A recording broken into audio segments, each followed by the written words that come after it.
Mesdames et messieurs, je vous salue.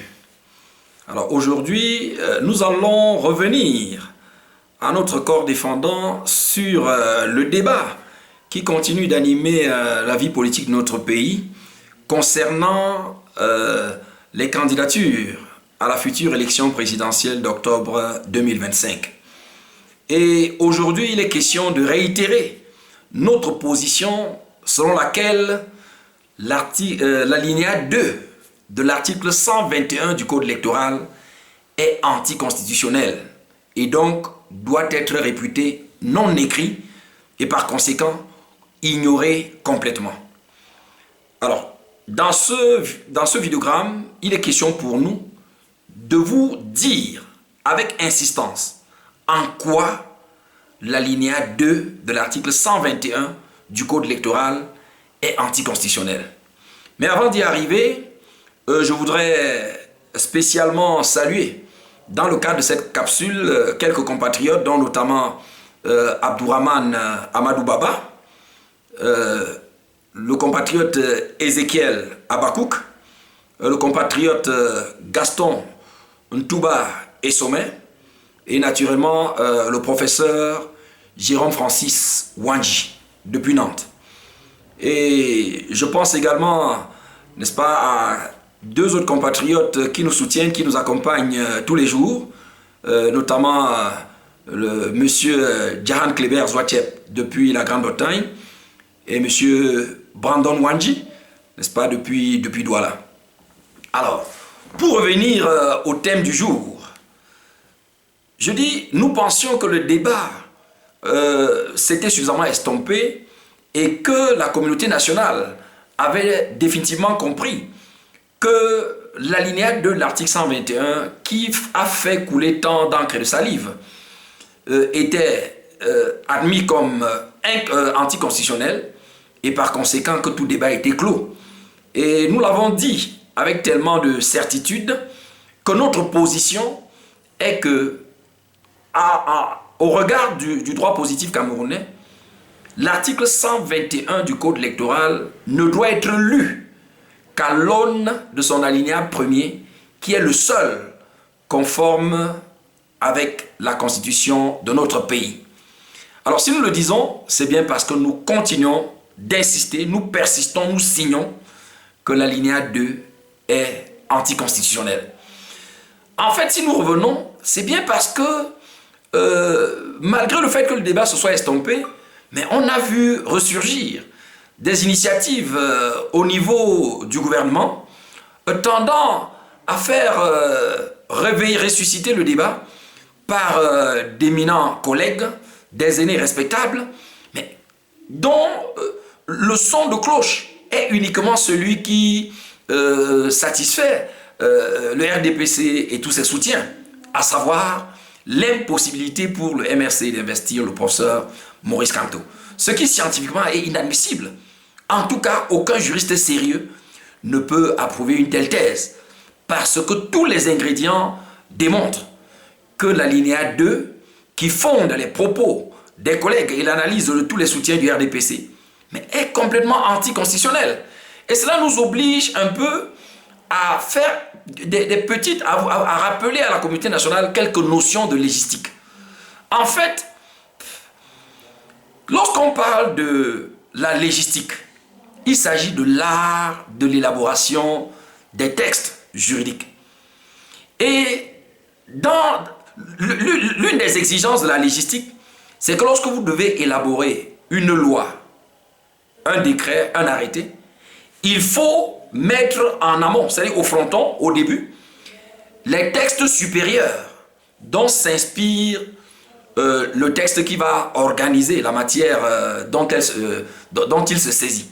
Ça veut dire que lorsqu'on a affaire à une loi, normalement, la loi doit commencer par le président de l'Assemblée nationale adopte, le chef de l'État promulgue, et on dit le président de la République, vu la Constitution, c'est le visa impératif pour toute loi. Ça veut dire qu'il n'y a pas de loi qui ne puisse pas viser la Constitution. Pour les règlements, Naturellement, après la Constitution, on peut citer les lois, les ordonnances, n'est-ce pas, qui portent sur les matières que doit traiter celui qui doit légiférer. Or, lorsque vous prenez le code électoral, certes, dans toutes les versions que j'ai vues circuler, on n'a pas pris le soin d'indiquer vu la Constitution. Mais cette omission n'enlève rien à l'obligation qu'a le législateur de se conformer à la Constitution. Parce que lorsqu'on dit vu un texte, cela signifie en termes simples, en considérant ce qui a été dit en amont. Et parce que les textes sont hiérarchisés, chaque texte a l'obligation de se conformer à celui qui lui est supérieur. Donc, lorsqu'un texte est visé au début d'un autre texte, cela veut dire que le texte qui va être élaboré maintenant doit éviter en toutes circonstances, c'est-à-dire dans chacune de ses dispositions, de contrarier le texte dont il s'inspire, le texte duquel il tire sa source. Et justement, revenant dans le cas de la Constitution, revenant dans le cas du Code électoral, les formulaires, tous les textes que j'ai pu consulter, qu'il s'agisse de celui qui est disponible sur le site de l'Assemblée nationale ou bien à la présidence, ou même celui qui est en circulation et qu'on peut avoir sur le site d'Elecam, la Constitution n'est pas formellement visée. Mais le défaut de visa de la Constitution n'enlève rien à l'obligation qu'a la loi de se conformer à la Constitution. Donc normalement la loi aurait dû commencer par « vu la Constitution » pour dire que le législateur prend le soin d'organiser le régime des élections, mais en tenant compte de ce que la Constitution a déjà dit. Et lorsque la Constitution a dit quelque chose, je m'abstiens en disant, vu la Constitution, d'empiéter dans ce domaine ou bien de le contrarier. Si je dois reprendre ce que le texte supérieur a déjà dit, c'est à condition de le détailler sans le contrarier. C'est une interdiction formelle de la part de l'auteur du texte inférieur d'embarrasser le texte supérieur, n'est-ce pas, dont il s'inspire. Et pour ce qui est du code électoral, mais l'absence de visa à la Constitution n'enlève rien au fait que les sources qui confèrent au législateur le soin de s'approprier la question du régime des élections, mais sont bien identifiables. Donc ce n'est pas parce que le code électoral n'a pas dit vu la Constitution, mais qu'on ne peut pas établir de lien entre le code électoral et la Constitution. Il suffit d'ailleurs pour cela de lire justement l'article 6, alinéa 6, n'est-ce pas? À l'article 6, alinéa 6, mais il est clairement dit que la loi, n'est-ce pas, je vais retrouver le texte. Alors qu'est-ce qu'il est dit à l'article 6? Alors à l'article 6, il est clairement dit que voilà, le régime de l'élection à la présidence de la République est fixé par la loi. Voilà donc la source à partir de laquelle le législateur reçoit délégation pour organiser l'élection à la présidence de la République. Malgré le fait que, au fronton du code électoral, on n'a pas la mention vu la Constitution. Mais même si cet article 6 ne l'avait pas dit, il suffisait de se reporter à l'article 26, alinéa 10 de la Constitution, pour lire que sont du domaine de la loi, et je cite, le régime de l'élection à la présidence de la République, le régime des élections à l'Assemblée nationale, au Sénat et aux assemblées régionales et locales, et le régime des consultations référendaires. Donc à partir déjà de ces deux dispositions de la Constitution, l'article 6 et l'article 26, alinéa 10, mais on comprend très bien que le législateur qui va organiser le régime d'élection à la présidence est bien obligé de s'inspirer de la Constitution, n'est-ce pas, à laquelle il est obligé de se conformer. Et lorsqu'il doit donc disposer dans le détail des règles devant régir l'élection présidentielle, mais le visa de la Constitution a pour effet de l'obliger à se réapproprier toutes les dispositions de la Constitution touchant à la matière dont le législateur s'est saisi. Cela veut dire que à partir du moment où le législateur entend organiser l'élection présidentielle, le régime de l'élection présidentielle, mais il a l'obligation au plan technique de relire la Constitution, qui est le texte qui s'impose à lui, afin de s'assurer qu'il ne va prendre aucune disposition dans le code électoral qui puisse aller à l'encontre de ce que le constituant a déjà dit. Et quelles sont ces dispositions-là dont le législateur devrait spécialement faire attention? Il y a d'abord l'article 3 de la Constitution qui dit très bien, qui définit le rôle des partis en matière électorale pour dire que les partis concourent simplement. Les partis sont là pour concourir. Ça veut dire qu'il n'y a pas d'objection à ce que, en légiférant, que l'on impose aux candidats de passer éventuellement par des partis. Parce que la Constitution a prévu que les partis peuvent être des acteurs du jeu électoral, mais sans être les véritables titulaires du droit de vote. Parce que le véritable titulaire, tel que cela ressort de l'article 2 de la Constitution, est bien le peuple camerounais. C'est les citoyens qui sont les titulaires du droit de vote. C'est eux qui détiennent la souveraineté de l'État. Donc, les partis politiques ne font que concourir, et donc cela autorise le législateur à aménager une place aux partis, mais sans les faire passer au-dessus du citoyen, qui est le principal titulaire du droit de vote. Et la version anglaise est intéressante pour dire que political parties shall help. Okay? They only help. They are not the owners. Donc les partis politiques ne sont pas les titulaires du droit de vote. Ils ne sont que des accompagnateurs, des aides. En anglais, vous voyez, c'est plus simple à comprendre. Help, to help. Alors donc, la première disposition de la Constitution à laquelle le législateur, lorsqu'il devrait organiser l'élection présidentielle, devait veiller, c'était dans cet article 3, qui lui permet donc de donner une place aux partis politiques dans la présentation des candidatures. Ça va de soi. Et on comprend donc justement que les partis puissent être investis par des partis. La deuxième disposition devrait être l'article 15, alinéa 2, qui dit bien que le député représente l'ensemble de la nation.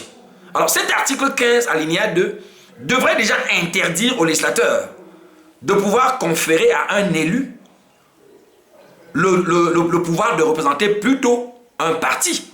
Parce que la Constitution, déjà à l'article 15, alinéa 2, dit très bien que le député représente l'ensemble de la nation.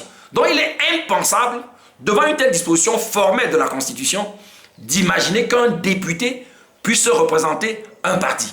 Même si dans le langage courant, cela peut se dire, au plan du droit, au plan de la rigueur juridique, on ne devrait jamais pouvoir le consigner dans un texte de loi.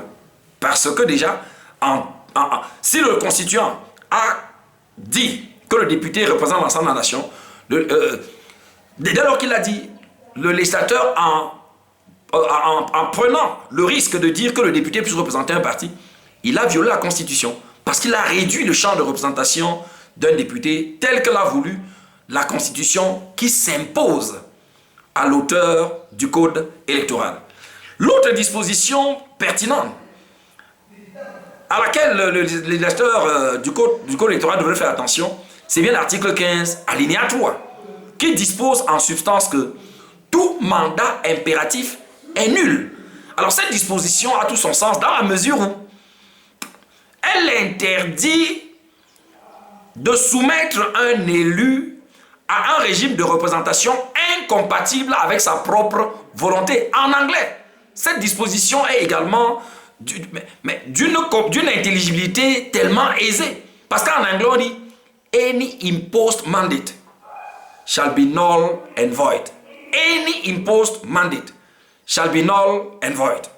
Voilà ce que dit la Constitution dans sa version anglaise. Et dès lors, mais comment est-ce que des collègues peuvent donc penser qu'un député qui a été exclu d'un parti, qui en a démissionné, peut continuer à porter le mandat? Le mandat. Mais quand on parle de mandat, c'est un pouvoir. Le mandat, c'est un pouvoir de représentation. N'est-ce pas? Et donc, en anglais, quand on dit « any imposed mandate shall be null and void », mais ça veut dire qu'il n'y a de mandat que consenti par l'élu lui-même. On ne saurait donc lui imposer un mandat qu'il n'agrée pas. La version anglaise est suffisamment claire. Et donc, d'où vient-il que l'on puisse dire qu'un élu qui a été élu sur la bannière d'un parti puisse continuer à représenter un tel parti? C'est violer objectivement la Constitution et notamment, n'est-ce pas, les termes tels qu'ils ressortent de la version anglaise que nous venons de décliner. Any imposed mandate shall be null and void. Retenir un élu dans une relation avec un parti qu'il a quitté contre son gré, c'est lui imposer le mandat impératif contre lequel notre Constitution s'est érigée. La Constitution rejette toute représentation partisane et interdit tout mandat impératif. Donc, l'interdiction du mandat impératif, qui en anglais est « the prohibition of any imposed mandate », mais est inconciliable avec toute analyse qui consisterait à penser qu'un élu continue d'être retenu dans un parti qu'il a quitté ou bien qu'il a exclu. C'est une incongruité, c'est une absurdité. Je ne comprends pas comment des gens peuvent identifier des dispositions aussi pertinentes dans la Constitution et arriver à des conclusions aussi ubuesques, n'est-ce pas? Et ça me fait penser à mon ami Serge Tessa ou bien au compatriote Gaston Ntouba et Sommet, mais qui quelque part ont évoqué une maladie que j'ai découvert avec eux, ce qu'on appelle la dissonance cognitive. Non, on ne peut pas, devant de telles dispositions aussi claires, aussi précises, aussi limpides de la Constitution, mais penser que l'on puisse développer une analyse juridique, mais qui a pour conséquence d'imposer à un élu d'être membre d'un parti avec lequel il n'a plus aucun lien. Donc vraiment, je dis, c'est une absurdité. En tout cas, c'était la deuxième disposition à laquelle je faisais référence, l'article 15, alinéa 3. L'autre disposition à laquelle le législateur devrait faire attention, c'est bien l'article 20, alinéa 2, qui dispose que chaque région est représentée au Sénat par 10 sénateurs. Cela veut dire que le sénateur, en fait, représente la collectivité territoriale décentralisée qu'on appelle la région. Et donc, dès lors, comment il est interdit au législateur de penser qu'un sénateur puisse représenter un parti, parce que le constituant qui s'impose au législateur a déjà défini le champ de représentation d'un sénateur. L'autre disposition à laquelle il fallait faire attention, c'est bien l'article 57, alinéa 2, qui, traitant des conseillers régionaux, dit très clairement que les conseillers régionaux sont les délégués des départements. Nulle part, le constituant n'a permis qu'un délégué régional puisse représenter un parti. Vous voyez, le champ de chacune de ces autorités est bien défini. Alors, et pour ce qui est des conseillers municipaux, certes, la Constitution est muette à leur sujet, mais il faut retrouver le champ de représentation d'un conseiller municipal en recourant à l'article 26, alinéa 1 de la loi numéro 2004/018 du 22 juillet 2004, fixant les règles applicables aux communes.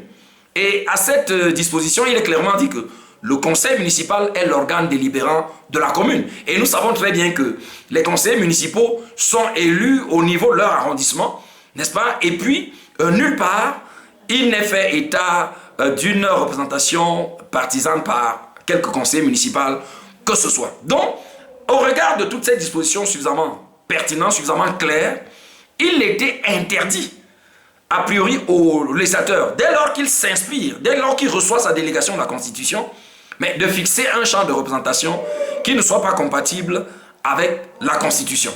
Et l'avis que nous développons ici est d'ailleurs confirmé par une analyse que j'approuve, n'est-ce pas, et qui ressort clairement de l'ouvrage intitulé « La Constitution de la République du Cameroun ». Alors, dans cet ouvrage, qui est un ouvrage collectif, qui a vu la participation de 525 collègues, des publicistes, des juristes de haut vol, n'est-ce pas, toute la crème du droit public et de la science politique camerounaise s'est retrouvée autour de cet ouvrage. Il n'y a que quelques icônes, comme le professeur Alain Ondoa, ou bien le professeur Magloire Ondoa, ou bien le professeur Raymond Guimdo, les Pilon Salomon, les Lormoiron, dont je n'ai pas vu les noms, les Abba Oyono. C'est les seuls qui n'ont pas pris part à cet ouvrage collectif. 125 collègues pour disséquer, pour décortiquer la Constitution du Cameroun. Et je me suis spécialement intéressé aux commentaires de l'article 15, alinéa 2 de la Constitution, qui est fait par le collègue Mbarganiaté. Lisez bien que le titre du grand A de la première partie, c'est bien le rejet de toute représentation partisane. Voilà un ouvrage qui a été fait dans les conditions de neutralité scientifique. dans les conditions d'analyse sans aucun intérêt politique en vue. Donc, lorsque les collègues ont été appelés à rédiger cet ouvrage et donc à commenter l'article 15 alinéa 2, les collègues n'ont pas trouvé un meilleur titre que de dire que la Constitution du Cameroun rejette toute représentation partisane, corroborant ainsi l'analyse que nous faisions des dispositions dont nous venons de vous donner la lecture.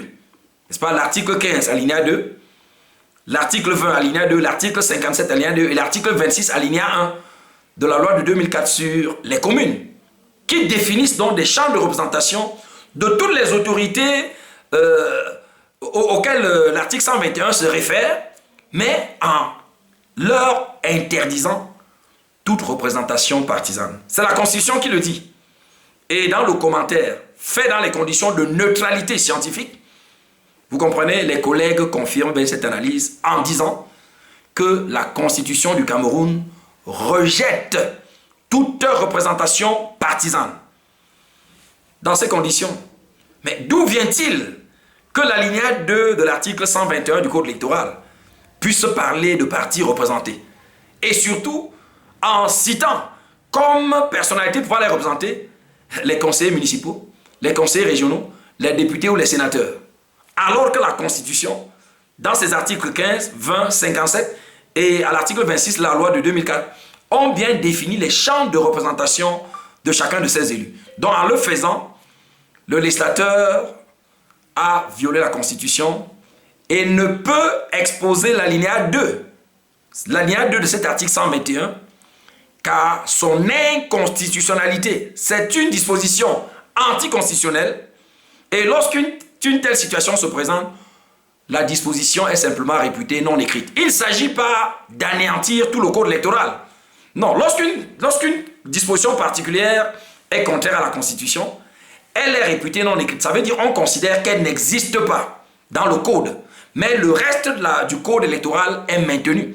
Et pour ce qui est donc de l'article 121, l'article 121 est maintenu, mais uniquement dans son alinéa premier, qui ouvre donc le droit d'investiture à tous les partis légalisés. L'alinéa 1 ne fixe aucune condition pour qu'un parti puisse présenter un candidat.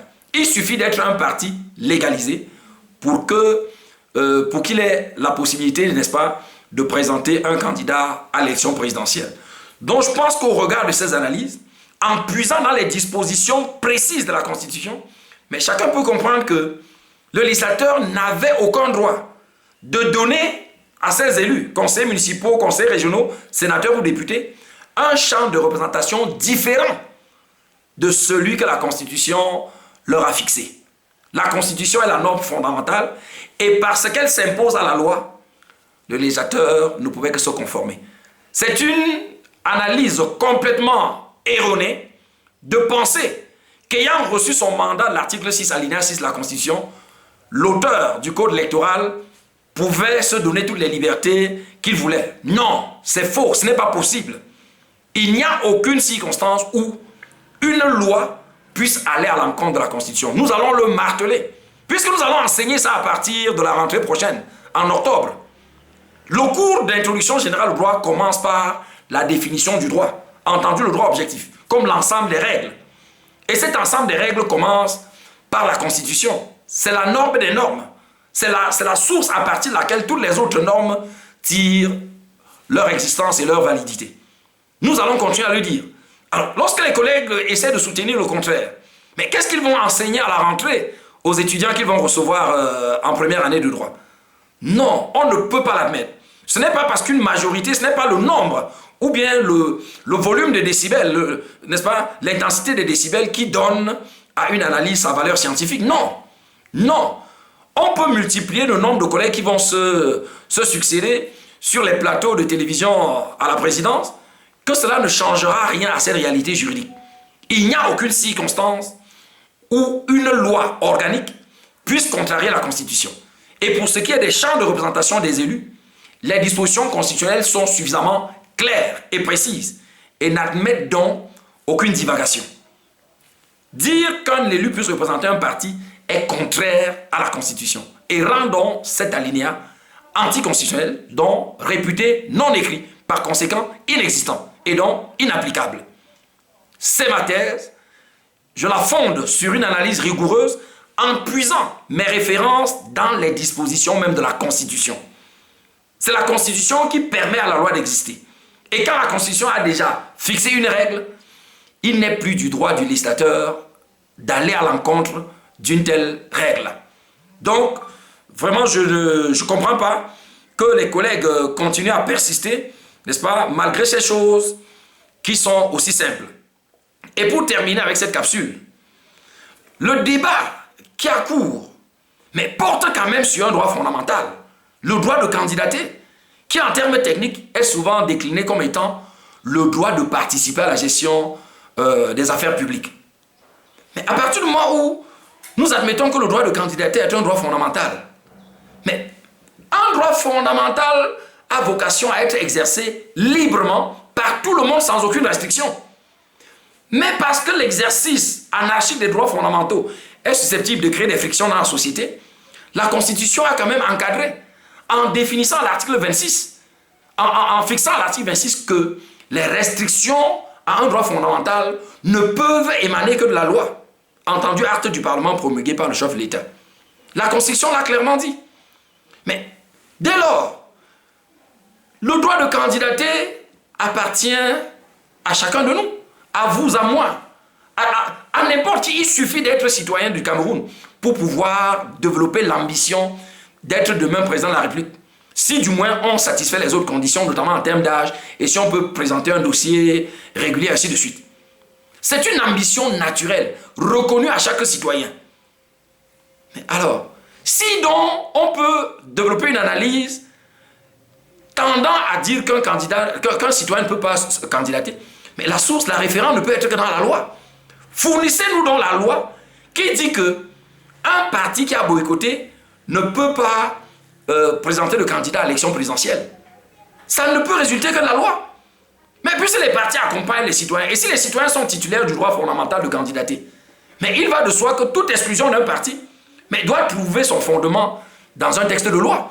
Mais les collègues le disent, sans nous dire en quoi, sans nous dire où est-ce qu'ils tirent le fondement de leurs affirmations. Il faut un texte de loi pour nous dire que tel parti qui a boycotté ne peut plus présenter le candidat. Ce n'est pas le cas, ça n'existe pas. Ça n'existe pas. Donc je dis, vraiment, il faut que les collègues soient sérieux, n'est-ce pas? Où est-ce qu'il est écrit qu'un parti qui a boycotté les élections législatives ou municipales ne peut pas présenter un candidat à la présidentielle? Ce n'est pas possible. C'est une analyse qui est contraire au principe démocratique et au principe de la République. Parce que la République, c'est l'inclusion. C'est l'inclusion, ce n'est pas l'exclusion. Et quand on parle de République, c'est la chose publique. Ça veut dire que chaque personne, chaque citoyen devrait pouvoir nourrir l'ambition de gérer le pays. Et donc, s'il peut être bloqué à un niveau, mais cela ne doit résulter que de la loi. C'est l'article 26 de la Constitution encore qui le dit. Donnez-nous la loi qui dit clairement qu'un parti qui a boycotté une élection ne peut pas présenter le candidat. N'est-ce pas? Et puis, en passant, mais quel est le dictionnaire sur cette terre qui dit que être représenté veut dire avoir pris part à l'élection? Est-ce que vous pouvez nous donner un dictionnaire qui définit la représentation dans ce sens? Ça n'existe pas. J'ai consulté les dictionnaires de droit privé, les dictionnaires des droits de l'homme, les dictionnaires de droit constitutionnel. Nulle part la représentation n'a égard avec la participation à quelque élection que ce soit. Représenter, c'est porter le mandat pour agir au nom de quelqu'un pour défendre ses intérêts. C'est ça, représenter. Quel que soit le sens dans lequel vous le prenez, représenter, c'est siéger en lieu et place de quelqu'un pour défendre ses intérêts. Et vous comprenez que derrière cette définition, il y a bien un rapport, un accord, un lien de complice, de confiance qui doit exister entre le représenté et le représentant. Alors de là, comment est-ce qu'on peut dire que quelqu'un qui a été exclu d'un parti continue de représenter un tel parti? C'est une définition de la représentation, mais qui nous fait être la risée du monde juridique à travers la planète. Le monde entier nous regarde. D'où vient-il que nous devons donner au mot représenté un sens qu'aucun dictionnaire existant sur cette terre n'admet. C'est quand même une curiosité. En tout cas, je vais terminer par quelques questions. Comment peut-on admettre la nullité du mandat impératif? On dit tout mandat impératif est nul. En anglais, on dit any imposed mandate is null and void. Comment est-ce qu'on peut admettre la nullité du mandat représentatif et retenir un élu dans un parti qu'il a exclu ou duquel il a démissionné? Comment est-ce qu'on peut expliquer ça? En anglais, rappelez-vous, any imposed mandate shall be null and void. C'est en anglais. Tout mandat imposé est nul et non avenu. Any imposed mandate. Derrière le mot impose, on voit bien l'absence de consentement. Ça veut dire que par définition, tout mandat repose sur le consentement, sur un rapport de confiance. Parce que vous représentez pour rendre compte. Alors s'il n'y a pas un cadre dans lequel vous pouvez rendre compte de votre mandat à celui dont vous portez les intérêts, vous allez discuter comment? Je dis c'est le bon sens. Vraiment, et je pense que ceci sera ma dernière sortie sur cette question. J'espère avoir été suffisamment clair, suffisamment précis, suffisamment méthodique en faisant remarquer à chacun les dispositions de la Constitution qui balisaient le chemin du législateur lorsqu'il devait s'approprier l'organisation de l'élection présidentielle. Il y allait maladroitement, ce qui révélait un déficit d'expertise, parce qu'un légisticien de qualité devrait s'assurer au moins qu'il s'est approprié toutes les dispositions constitutionnelles pouvant avoir un rapport avec l'élection présidentielle et éviter de les enfreindre. Or, le champ de la représentation est clairement défini pour chaque catégorie d'élus et il est hors de question que l'on puisse confiner un élu à un parti politique. C'est contraire à la Constitution, c'est donner à un élu un champ de représentation autre que celui que la norme supérieure lui a attribué. Et en le faisant, le législateur, dans le cadre du code électoral, a violé la Constitution au niveau de l'alinéa 2 de l'article 121 et par contre l'a réputé non écrit.